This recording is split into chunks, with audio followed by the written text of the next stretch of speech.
Hi, my name is Julius Sanchez, and this is my presentation for animation for visual narrative with instructor Beth Parid. Anyway, I want to talk about rigging and also manipulation of skeleton. Now, for this example, I want to show you what I mean by that. I'll go ahead and create some joints here, a joint chain. Start right here. Click on another one here. Doesn't have to be perfect for this example. So right now what I'm doing is going to make a joint, so they should all be one chain, and I'm going to go ahead and create a nerve circle that I'm going to use as a manipulator. I'll go ahead and bring it over here and snap it into the very top.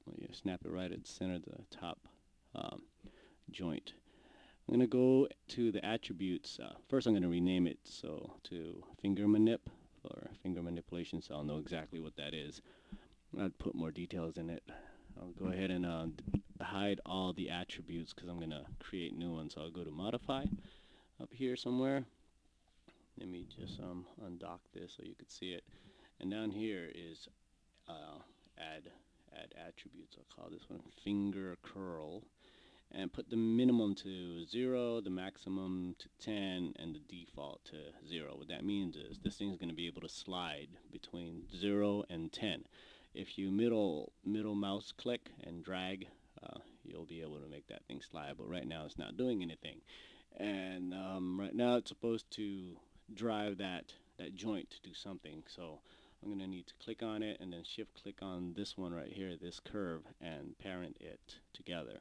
So now when I click on the finger manip, it's going to be able to select the joints as well with just one click. Now let me go to perspective mode and do a set driven key. What this means is I'm going to set two keys. I'm going to make one straight and the other one as a curl. And this is what's going to drive this thing. It's going to move it in a natural motion. I'll show you what I mean a little bit. Come down here and click on set driven key. Now once this window pop up, you'll notice it's split into two. The top one is going to be a set load driver. So right now the finger manip is going to be the driver. So I'll go ahead and click it and put it right there. Now what is it going to drive? It's going to drive those joints. So let me go ahead and go to select mode and select each joint. I figured this out by accident one day and I thought it was really cool. So I'll go ahead and go all the way down the line until I get to the second to the last. For some reason when I click on the last one, I get some unusual results. So I usually stop right here. Now, once I click on this, I got all the joints. I'll go ahead and load driven. Go back to that window and I'm going to load this. This is going to be what's going to be driven. So I'll highlight all these joints and highlight the rotate. I'm going to make sure that everything is set to 0. Now I'm going to set this particular attribute to keyed at 0. Whoops, I got to click over here at finger curl. So yeah, now you could go ahead and key that. Now whenever it's at 0, it's going to be at this rest where it's just lying down. Now the next step is I'm going to highlight all these and all the joints are going to be selected. I'll go ahead and rotate and see how it all follows through like a natural motion. Now if I set this to 10 and click enter, it's going to go back to this default. It kind of confuses me, so I'll do it again. Make sure that thing is set to 10. Now I'll go ahead and rotate it right now after I select it. Now it's where I want it to be, and then right here make sure it's on 10, then I'll hit key. So now they're keyed at 0 and at 10. Now if I middle mouse click on this thing and drag it in the perspective window with the middle mouse and just slide it around, you'll see the joint actually moving in a desired motion, and you could actually keyframe this.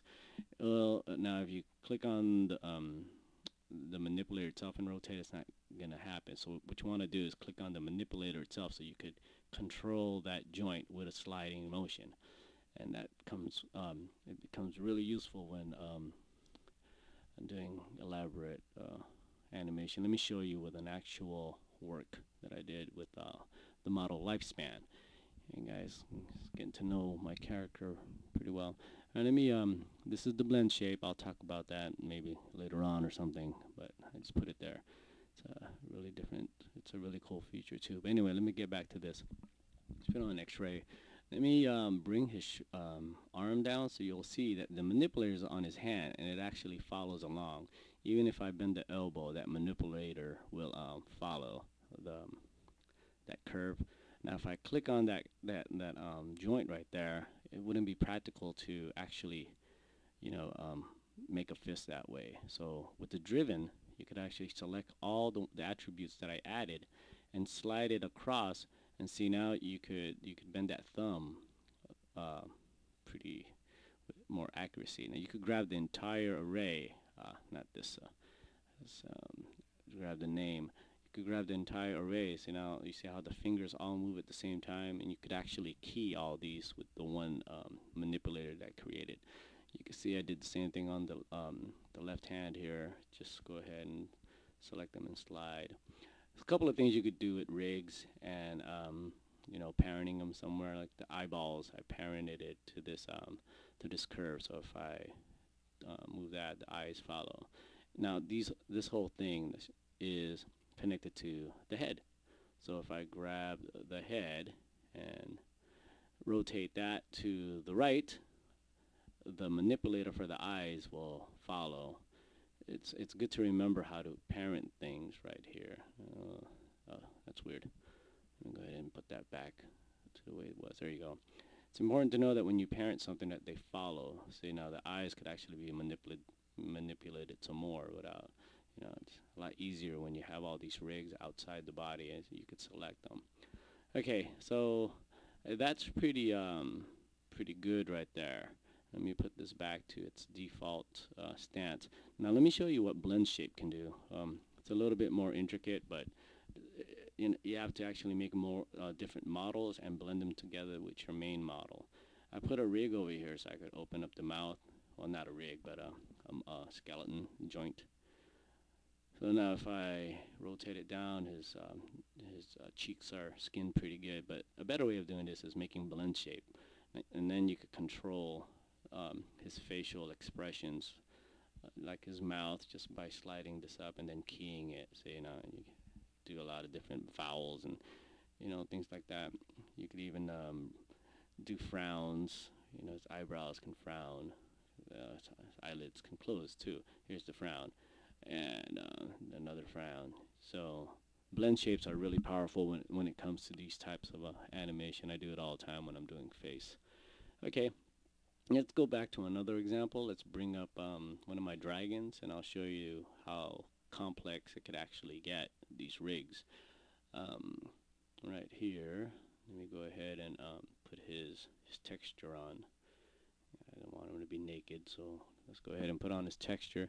Now, he's got a head rig right there. So if I just click on that circle, now I already did all the attributes, and I'll put this to frame 1. I'll hit S for to keyframe it. This is what I'm talking about when you're animating. Just move it back up. It goes so much faster. I'll move it in advance, move it up like this, then press S again. Now I got a nice keyframe.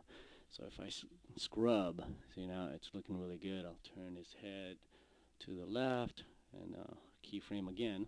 Now he's going up and to the left. I'll open his mouth. Let's me keyframe it with it closed and then open it right here. Yeah, you know, this isn't great animation right now. It's just example, but I could take it. It would go a lot faster doing this than doing it individually. Alright, so you could do the same thing with the tail. You could actually do set driven, which I did.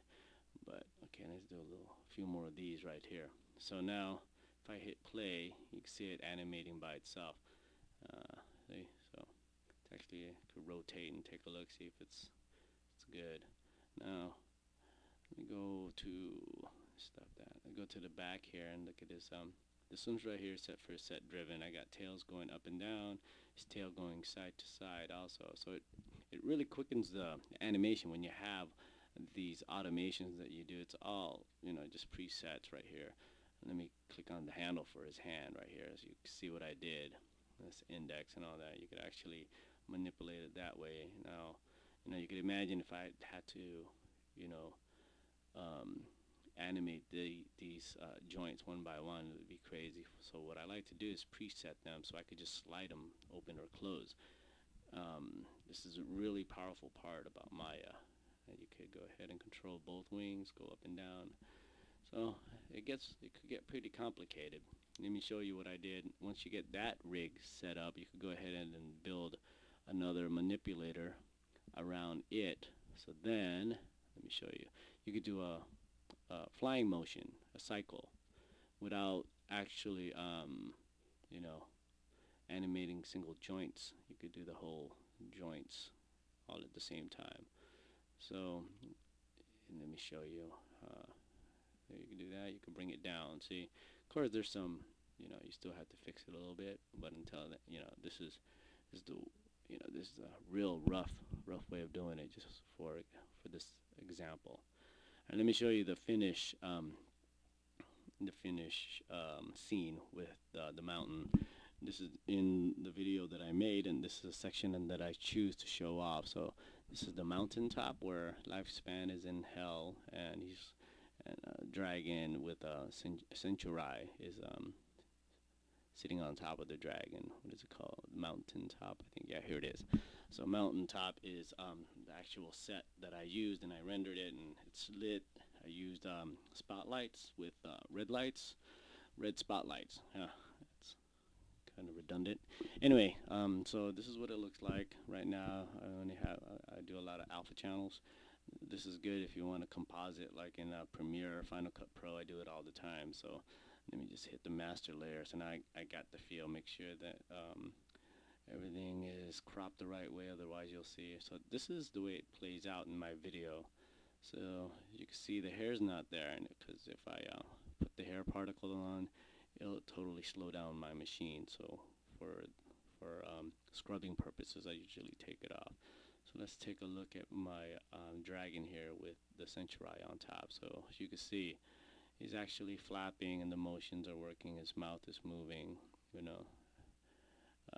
You got the IK. This is looking pretty good. The sky it's all on a matte, so I just textured it. If you look at Lifespan's fingers, this is way too much details, but I decided I wanted to do it. You can see his hands actually opening and closing. Just adds to the drama.